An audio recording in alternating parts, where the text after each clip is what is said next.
신개념 다음 세대 전도음악 방송 스튜디오 온.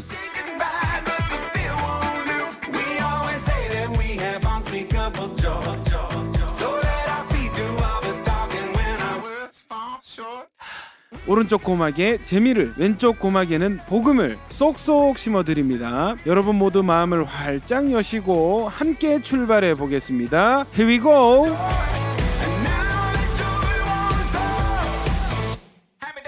안녕하십니까. 신개념 다음 세대 전도 음악 방송 스튜디오 온의 진행을 맡은 DJ 불꽃남자 박근주 목사, 은혜로운 미모 손기은 자매 인사드리겠습니다. 안녕하세요. 목사님, 네. 교회를 다니건 다니지 않건 모든 사람들이 바라는 것은 우리가 더 행복해지는 것인데요. 그렇죠. 하지만 행복을 찾는 과정은 예수님을 믿는 사람들과 그렇지 않은 사람들이 다를 수밖에 없는 것 같아요. 맞습니다. 시편 1편 1절에서 2절입니다. 복 있는 사람은 악인들의 꾀를 따르지 아니하며 오만한 자들의 자리에 앉지 아니하고 오직 여호와의 율법을 즐거워하여 그의 율법을 주야로 묵상하는 도다. 하나님의 말씀을 가까이 하고 그 말씀을 묵상하는 사람이 바로 복 있는 사람이고 진정으로 행복한 사람인 것이죠. 네, 목사님 맞습니다. 하나님의 말씀만이 우리 삶의 최고의 행복 레시피인 것 같아요. 저희는 마커스 워십의 푸른 마르고 들으시면서 스튜디오 온 바로 시작하겠습니다.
마커스 워십의 푸른 마르고 찬양 듣고 왔습니다. 스튜디오 온의 첫 코너 말씀 묵상을 통해 영의 양식을 먹는 말씀 밥상 시작해 보겠습니다. 예, 기은 자매님 오늘 함께 묵상할 본문이 어디죠?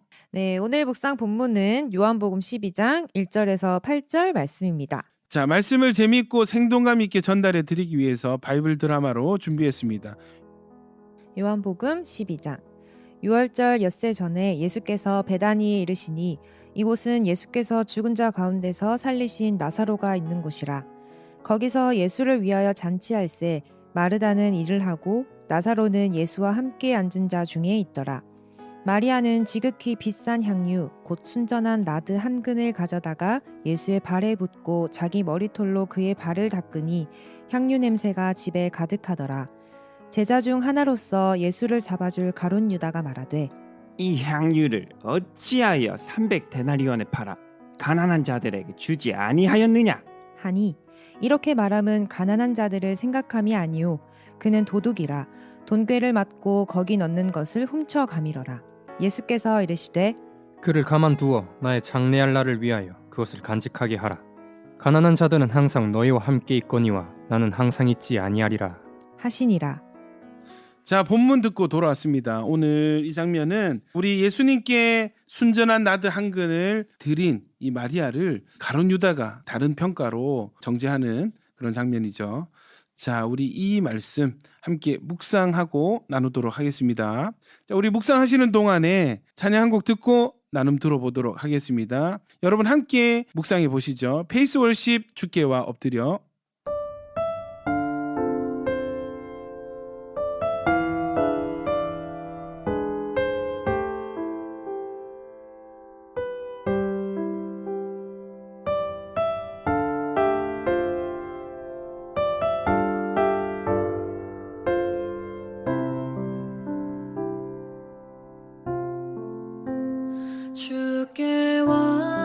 주께와 엎드려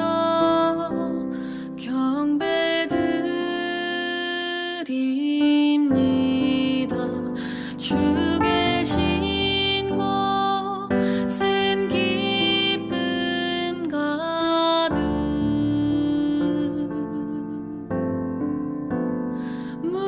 무엇과도 누구와도 바꿀 수 없는 예배드림이 기쁨 됩니다. 주께와 엎드려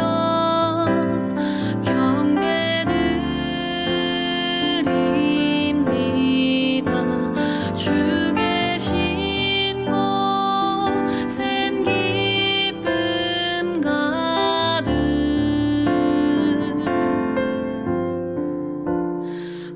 무엇과도 누구와도 바꿀 수 없는 예배드림이 기쁨 됩니다.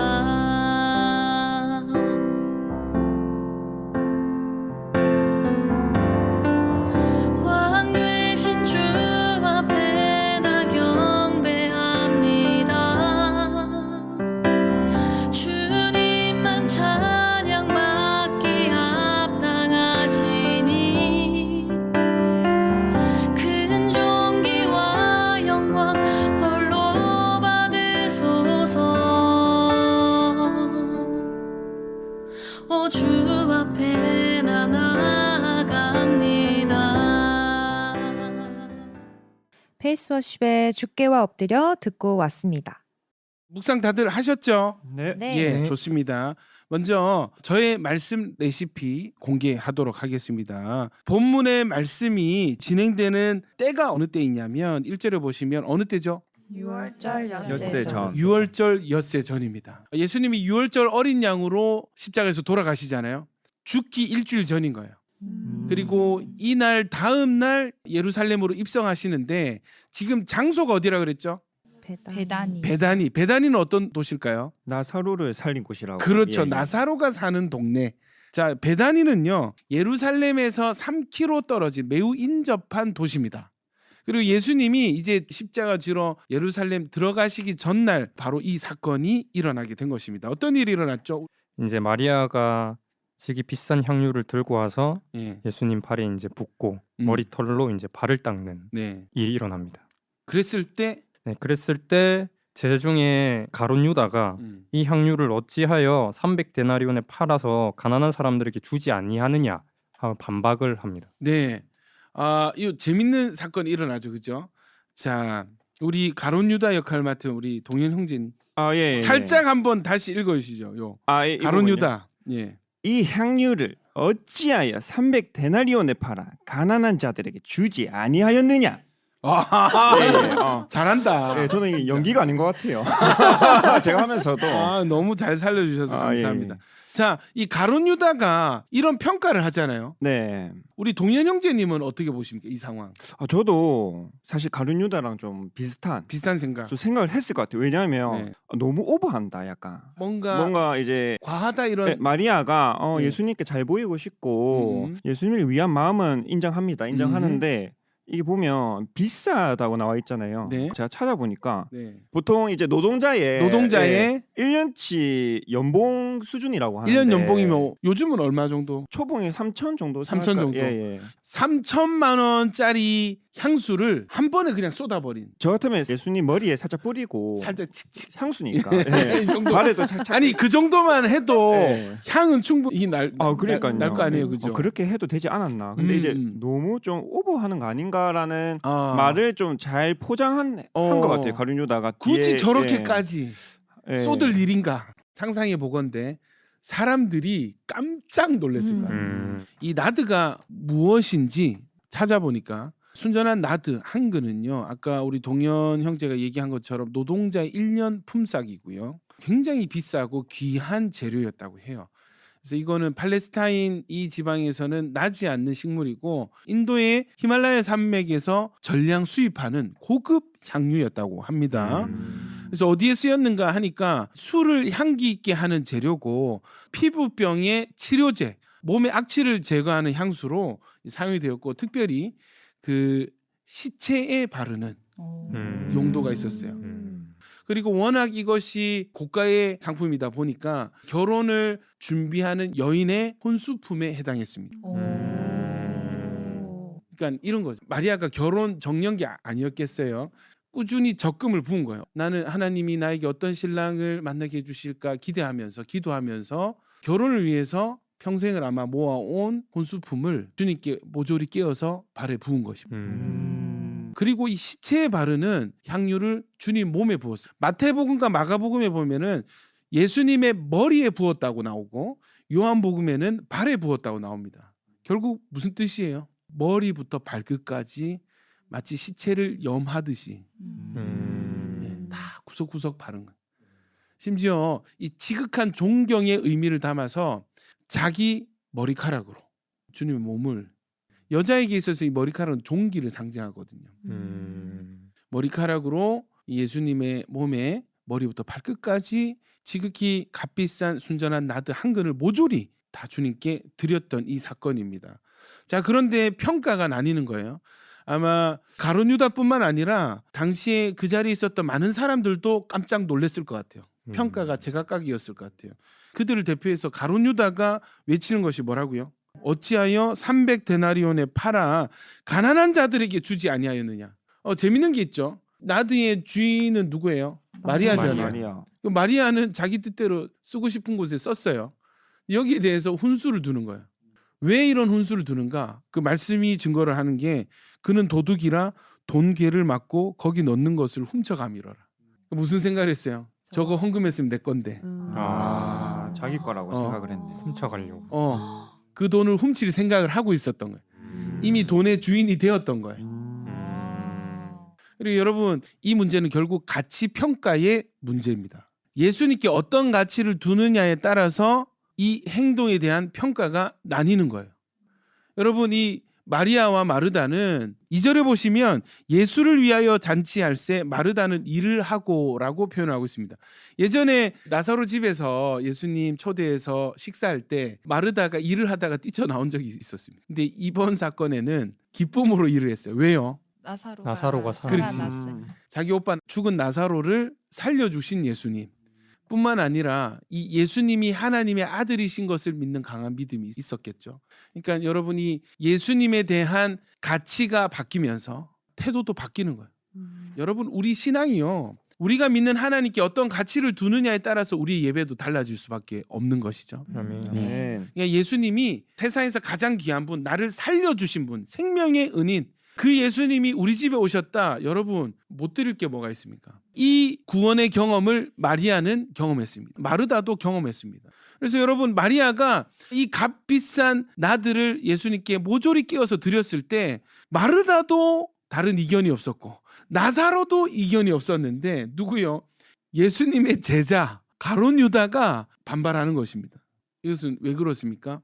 마리아는 예수님께 최고의 가치를 두었고 가룟 유다는 그의 시선이 돈꾀에 있었습니다. 돈이 그의 가치였어요. 이걸 팔면은 수많은 가난한 사람들에게 나눠줄 수 있는 거 아닙니까? 무슨 의미입니까? 예수님 한 분보다 수많은 가난한 사람들에게 이 돈을 주는 것이 훨씬 더 좋은 가치입니다. 라는 결론이 되는 거예요.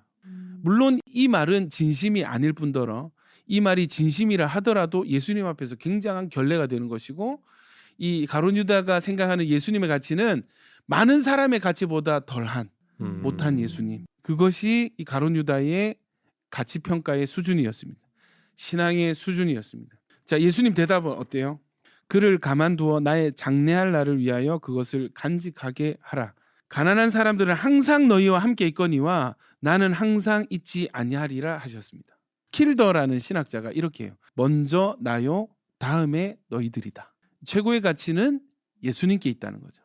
이 귀한 분의 가치를 모르고 이 귀한 분께 드리는 헌금의 가치를 모르니까 엉뚱한 평가가 나와지게 되는 것입니다. 여러분, 우리 신앙은 가치 평가의 문제입니다. 여러분이 오늘 어떤 예배를 드리고 사는가, 어떤 섬김을 주님께 올려드리는가, 나는 무엇을 하나님께 올려드리느냐는 나는 주님을 어떻게 여기고 있는가, 나는 주님께 어떤 가치를 두고 있는가가 결정하는 것입니다. 마리아는 예수님을 가장 사랑했고 가장 귀한 것을 주님께 드렸습니다. 여러분도 예수님께 최고의 가치를 두는, 그래서 가장 귀한 것을 주님께 올려드리는 중심이 되시기를 예수님 이름으로 축원합니다. 아멘. 자, 우리 레시피 듣고 각자 묵상한 부분들 한번 나눠보실까요?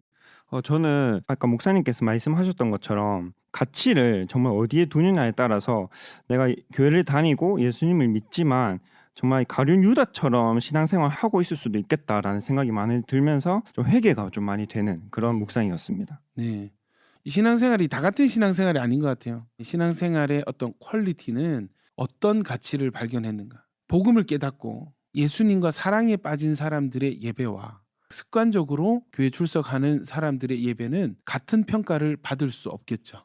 여러분, 이 마리아의 예배와 또 가룟 유다의 예배가 확연히 비교되는 장면입니다. 우리 신앙이 점검되어졌으면 좋겠습니다. 네. 선주 자매니 저는 3절에 나오는 그 마리아의 비싼 향유를 이제 예수님께 붓고 자기 머리털로 그의 발을 닦는 그 행위가 예배의 모습이라고 좀 보여졌거든요. 네. 그래서 예배를 보고 마리아처럼 반응하는 사람이 있는가 하면 가룟 유다처럼 반응하는 사람이 있는데, 그렇죠. 이게 왜 이럴까라는 생각을 해봤을 때 마리아에게는 예수님이 구원자셨고 가룟 유다에게는 그냥 따라다니는 선생 정도였던 것 같아요. 내 삶을 구원하시는 분이 아니라, 나를 살리시는 분이 아니라 그냥 그저 그런 인간 선생님 정도였던 것 같아요.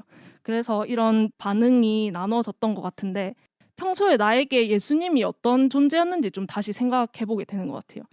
예수님이 나에게 그냥 나의 필요를 채워주시는 분인가, 아니면 내가 진짜 예수님을 나의 구원자로 여기고 정말 감사하고 또 예배 드릴 때 찬양하고 하는지에 대해서 좀 점검하게 되고 회개도 많이 되더라고요. 은연중에 기도하고 예배 드릴 때 나의 필요한 걸 채워주셨으면 좋겠다라는 마음이 좀 많이 들었던 것 같아요. 예배를 드리면서. 근데 마리아의 이 예배를 보면서 진짜 나의 전부를 드릴 수 있어야 되는데 나한테 예수님은, 내가 예수님을 생각할 때 너무 감사하지 못하고 구원자 되신 예수님이 아는데 은연중에 계속 저의 필요만 찾게 되는 것 같더라고요. 이런 모습들이 너무 회개가 되고, 저도 마리아처럼 너무 예배 드리는 자가 되고 싶다라는 마음이 좀 많이 들었고, 이 병행구절에 마태복음이랑 마가복음 말씀을 보는데 마태복음 26장 13절 말씀에 보면은 예수님께서 마리아에 대해서 말씀하실 때 내가 진실로 너희에게 이르노니 온 천하에 어디서든지 이 복음이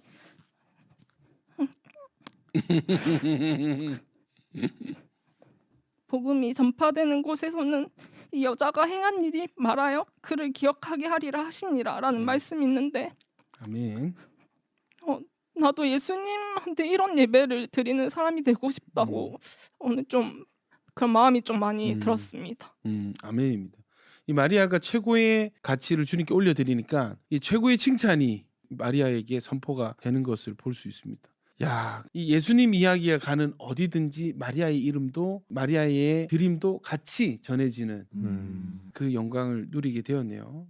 우리 또 유이자매님 목사님께서 아까 말씀해 주셨을 때 순전한 나드 한 근이 1년치 임금이라고 하셨는데 네. 그냥 마리아가 이 3천만 원 정도의 돈을 조금씩 모아서 분명히 자기 생활비도 썼을 거고 네. 또 그 외의 것을 모아서 이것을 구입을 했을 건데 그게 1년이 아니라 어쩌면 3년, 4년, 5년 걸렸을 수도 있었겠다. 그런 자신의 인생을 정말 예수님께 한순간에 이렇게 딱 이렇게 드린다라는 게 정말 그 믿음은 어떤 믿음일까 이런 좀 생각이 들었던 것 같습니다. 왜냐하면 저는 2022년에 정말 열심히 돈을 한번 모아보자. 나도 한번 시집 가보자. 약간 열심히 모았었었는데 과연 나는 이 모든 거를 예수님께 드릴 수 있을까 했을 때 저는 솔직히 예스라고 답이 안 나올 만큼 좀 반성이 됐었거든요. 목사님 말씀 듣고 그러면 내가 예배를 드릴 때 시선을 어디다 두고 있길래 이걸 예스라고 답을 못 하고 있나. 이걸 했을 때 여전히 저도 방금 나눔을 하셨던 분들처럼 예수님을 온전히 구원자로 바라보기보다는 여전히 뭔가 콩고물 떨어질 뭔가 내가 이렇게 예배를 좀 더 성실하게 드리고 잘 드리면 그래도 뭐라도 해주시겠지 약간 이런 마음에 내가 예배를 드리고 있었고 뭔가 좋은 일이 있으면은 예배만 막 잘한 것 같다 이러고 뭔가 일이 잘 안 풀리면 왜 이러지 이러면서 정말 예수님이 좋고 예수님을 높여드리기 위해서 기도하고 예배드린다기보다는 제 삶의 어떤 흐름에 따라 예수님께 예배를 잘 드리는 것 같기도 하고 안 드려지는 것 같기도 하고 예배의 대상자가 예수님이 아니라 나였구나라는 모습을 좀 보여지는 거예요. 기준이 저였으니까. 그래서 예수님께 죄송스럽고 시선을 정말 예수님께 드리고 내 온전한 모든 삶을 정말 예수님께 드리는 신앙이 되고 싶다라는 그런 마음이 그런 소원이 생겼던 것 같습니다. 예, 아멘입니다. 그 당시에 이 팔레스타인 지방에서 살아가는 여인에게 결혼이라는 의미는 남은 인생 전체에 갇힌 거예요. 왜냐하면 성경에서 언급하는 대표적인 약자 계층이 반드시 여자가 들어갑니다. 여자들은 생계 수단이 없어요. 일을 할 수가 없습니다. 남편이 없으면 공급원이 없어지는 거예요. 이런 환경 가운데 남편을 만나고 결혼을 한다는 것은 내 남은 인생을 어떤 인생으로 보낼 것인가가 결정되어지는 아주 중요한 사안이라 할 수 있습니다. 그런데 그 이 중요한 결혼을 준비하는 혼수품이 당시에는 뭐 은행이 없었으니까 가치 있는 물건에 투자를 하는 거죠. 그래서 순전한 나드 한 근을 준비해 온 것입니다. 이 혼수품에 해당하는 이것을 주님께 아낌없이 끼워드렸다는 것은 내 결혼보다 주님이 더 중요합니다. 내가 만날 남편보다도 지금 내 앞에 있는 주님이 나에게 더 중요한 분입니다. 주님이 나의 신랑이십니다. 이런 고백이 되는 거죠. 그러니까 마리아는 이미 예수님께 최고의 가치를 두고 있었다.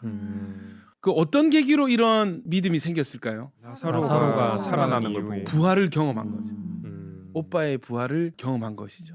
그러니까 이것을 통해서 단순히 예수님은 구약의 선지자와 같은 분, 예수님은 정치적인 왕이 될 수 있는 권력자 후보가 아니라 예수님은 살아계신 하나님의 아들, 우리가 기다리던 바로 그 메시아 그리스도가 바로 예수님이시다 하는 믿음이 생겨나는 것이죠. 아멘. 여러분, 결국은 우리 신앙의 본질은 복음에 달려 있습니다. 우리가 하나님을 아는 지식에 달려 있습니다. 아멘. 나에게 예수님은 어떤 분인가? 여러분 오늘 한번 점검해보고 확인되어지는 은혜로운 시간 되시기를 축복합니다. 아멘. 저희는 밥송 알리의 내게 있는 향유 옥합 들으시면서 1부 순서 마치겠습니다.